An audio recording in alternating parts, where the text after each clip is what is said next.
خبر لجماعة أستراليا وخاصة بثلاث ولايات سيدني ومالبون وبريسبن.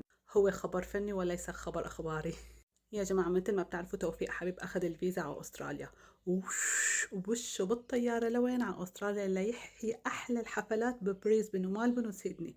هلأ أنا بالنسبة إلي رح أقلكم شو أنا كتير بحبه لتوفيق حبيب وبحب له كتير أغاني، بس أنا مضطرة أعتذر منه وبتمنى منه يسامحني إني ما بقدر أجي طبل وزمر بحفلته. ليش؟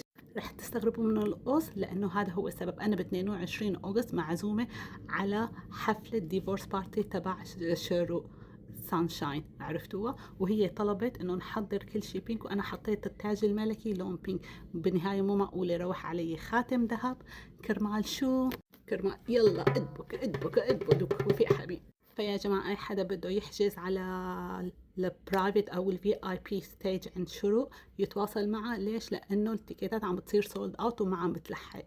وبالنهاية ما بتعرفي إنه خاتم ذهب ممكن يطلع من نصيبك، ممكن يطلع 1 جرام، ممكن يطلع 10,000 جرام. بالنهاية هي باعت خاتم الألماس كرمال تلبسكن خواتم ذهب.